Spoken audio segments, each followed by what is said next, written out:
Hello my beautiful friends and subscriber. This is our flower bed today. Ayan, mga inimbento ko lang yan. I would like to share something para sa inyo. Tungkol ito sa kitchen craft. Yes. This is mahilig tayo sa container gardening kasi it's very easy. So, share ko sa inyo yung aking ginagawa.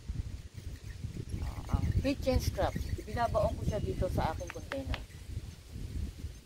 Ano yan? Mga coffee ground, lemon, tissue, anything galing sa kitchen. Ngayon ito, isi-share ko sa inyo.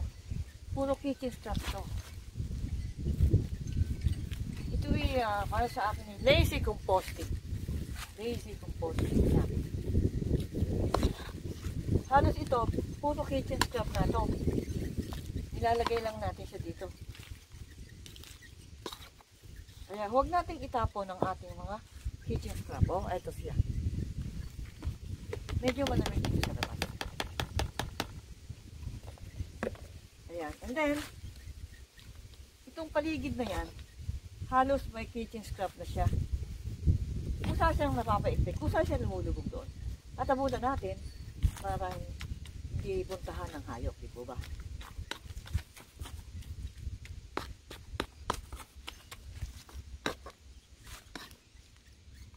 Teka, isi-share ko sa inyo. Ayan, no? Ayan, puro kitchen scrap yung mga nasa gilid. Ayan nyo yung balat ng itlog, oh, ayan. Ayan siya.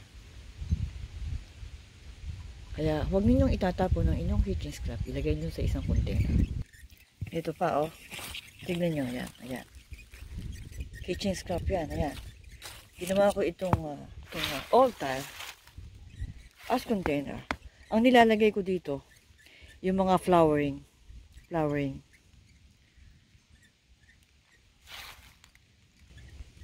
Ito din, konti pa lang ang kitchen scrap dito. Kaya, yung mga iba, dito natin siya ilalagay. Ayan ang aking container. Tignan nyo, napakatibay niya sa lamig. Galing ito sa yung kitchen scrap na cabbage na binili natin sa Walmart. Nilagay ko sa tubig and then ayan, nabuhay niya. Sabi ko, lalagyan namin ng plastic. Para winter time, meron kami. Ayan, no? Pwede nang harvest yan, no? Napakatibay sa lamig. Napakatibay, oh. Kaya nakakatuwa. Ngayon, yung ibang kitchen craft natin, lalagay natin dito sa mga gilid. Para pagdating ng spring again, kumbaga, kasi mabubulok sila. Hindi na natin kailangan na biling-bilingin pa, di po ba? Kaya kung tawagin ko ito ay lazy composting. Yan, no? Lagyan natin sa ilalim to. Yan, basta sa ibabaw, lalagyan ninyo ng dirt. Para hindi siya pumunta. Para hindi pumunta ang mga hayop, di ba? Halos ito, itong doon pong paligid na yan, ay puro kitchen craft.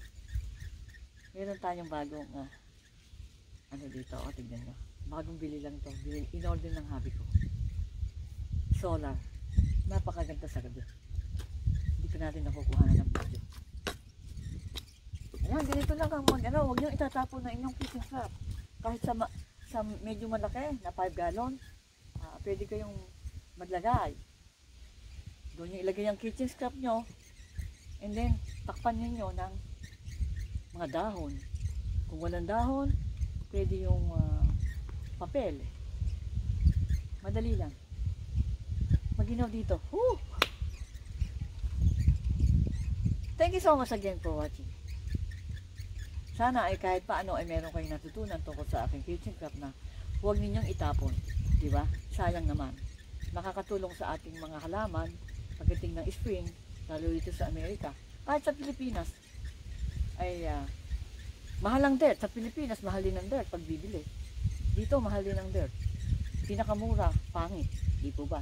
Kaya, nag-iimbento rin tayo dito sa Amerika para tayo ay makatipid. Ayan, hindi pa tayo kasi maginaw dito. Pero sa ibang araw daw, medyo ang panahon. So, maaaring alisin natin itong mga dahon na yan, no? Lalagyan natin yan. Maginaw ngayon. Yan dyan ko lang siya lalagay. Hayaan natin siyang mabulok. Maginaw! Ayan, natin nyo. Ayan. Nilagay yung konti. Maginaw! Thank you very much for watching! Bye-bye!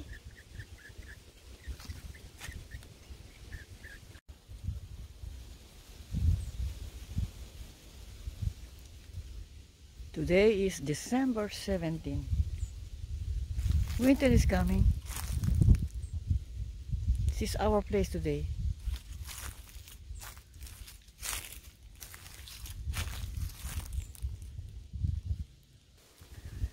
Yes, winter is coming. Wala nang laman ang mga dahon, ang mga puno.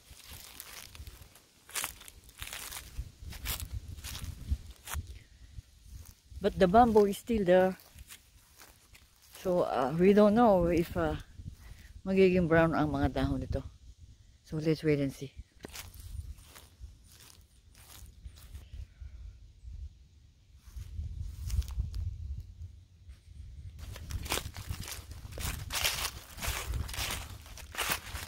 Ayan. Dito ako sa likod ng bahay namin ngayon. Umulan kaya hindi masyadong malutong yung mga dahon. Ayan ang mga puno ngayon dito sa likod namin. Winter is coming. December 21. Thank you guys for watching.